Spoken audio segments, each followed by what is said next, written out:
Greetings, psychological science colleagues and students.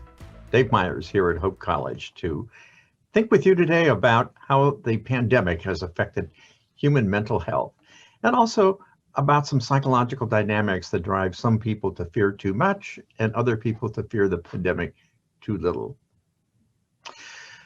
Well, we all have, as today's social psychologists impress upon us, a deep need to belong.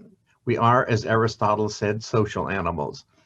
We thrive in close relationships with social support that nurtures our health and happiness. When separated, or worse, when ostracized, we feel genuine pain. And so it's not surprising that during the pandemic, people isolated, stressed by work and simultaneous parenting or schooling at home are feeling the consequences, while others, isolated, are sometimes feeling lonely, or maybe are they even depressed? The Gallup organization has done research in many countries and recently reported a large and immediate decline in mental health following the onset of the pandemic. In the UK, surveys have likewise found mental health deteriorating. In one survey, as you can see, done in June after the pandemic struck the country, 19% of people were reporting symptoms of depression, twice the 10% of the months preceding the pandemic. And likewise, in Canada, adults have expressed intensified feelings of stress and anxiety. In a national survey, 40% of Canadians said their mental health had deteriorated since the onset of the pandemic. In the United States, we have multiple surveys testifying to the decline in mental health of tens of millions of people.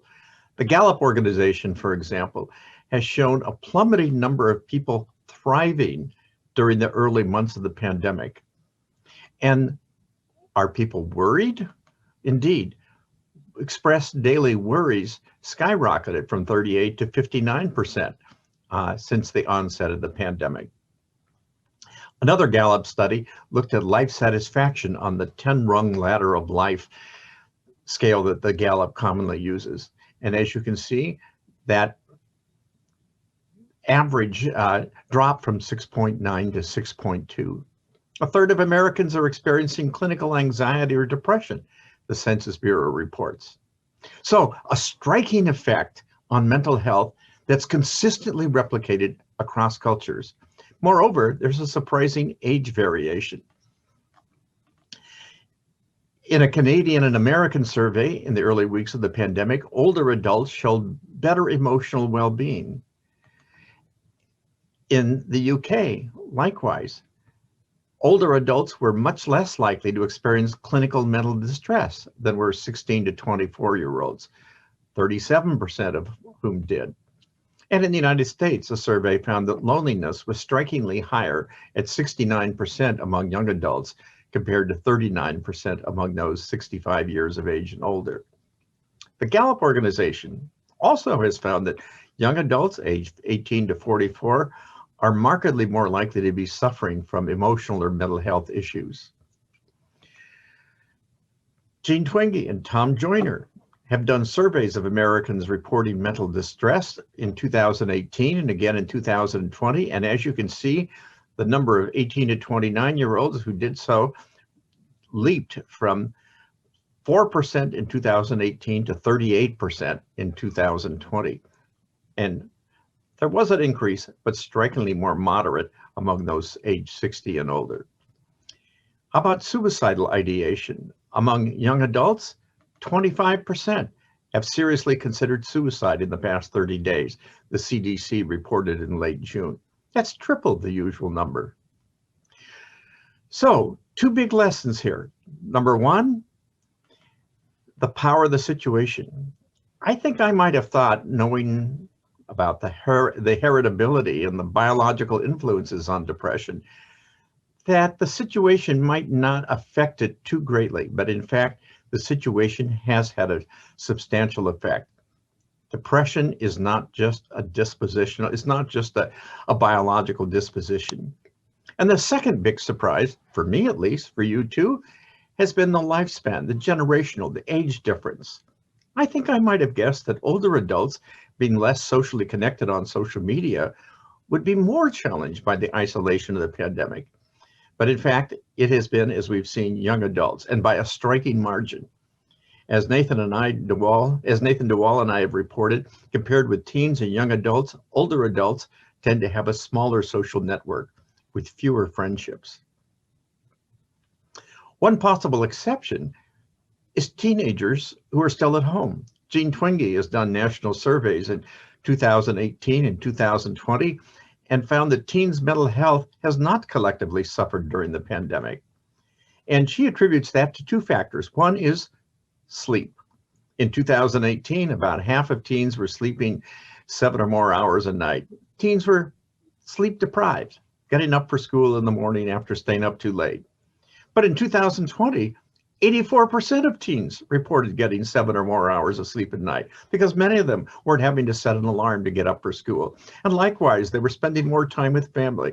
56% said they were spending more time talking with their parents. 54% said their family was getting together more often. 68% said their families had become closer during the pandemic.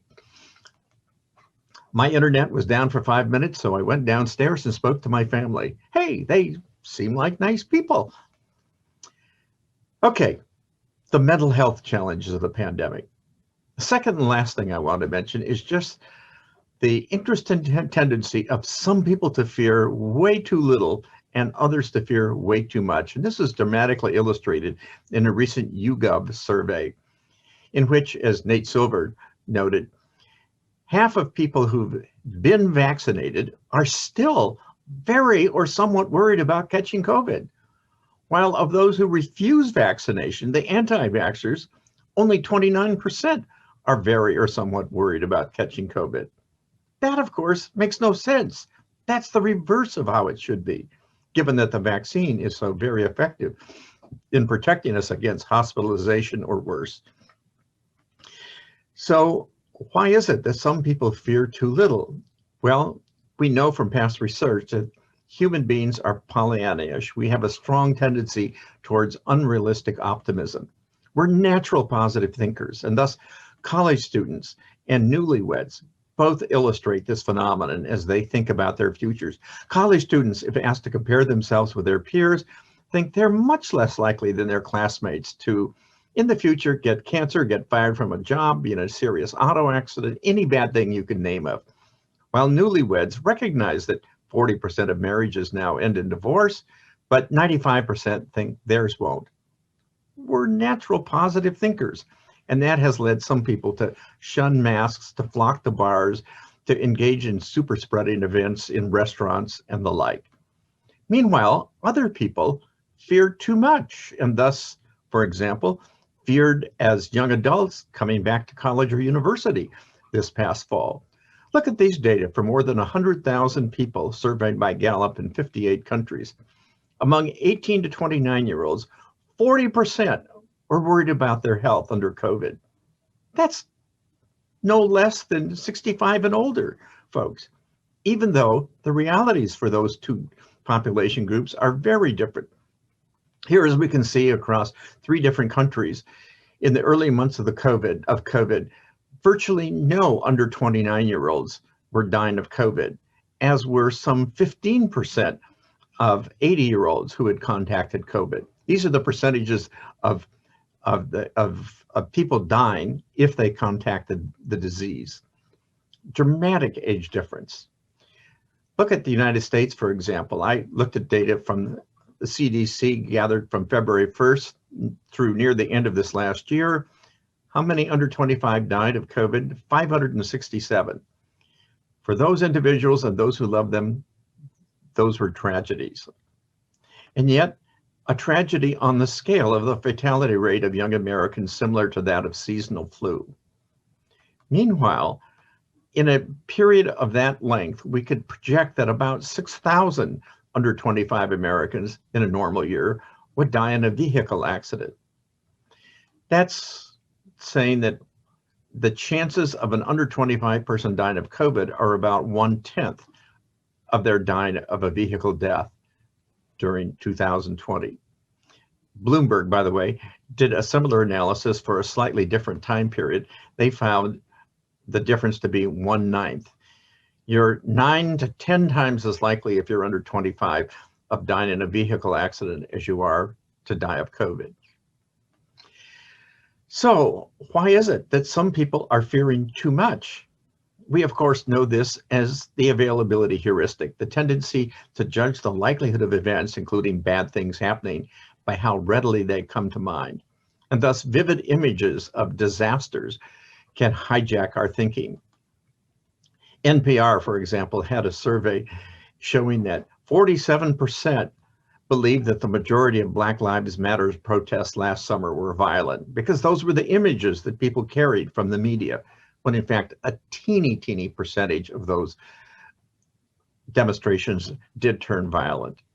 And so it's easy to develop exaggerated fears of things that, like airplane crashes or like COVID, visibly kill people in great bunches. So what's the lesson we should derive from this? I suggest that what we need is a new social responsibility norm that represents what's been called intergenerational altruism.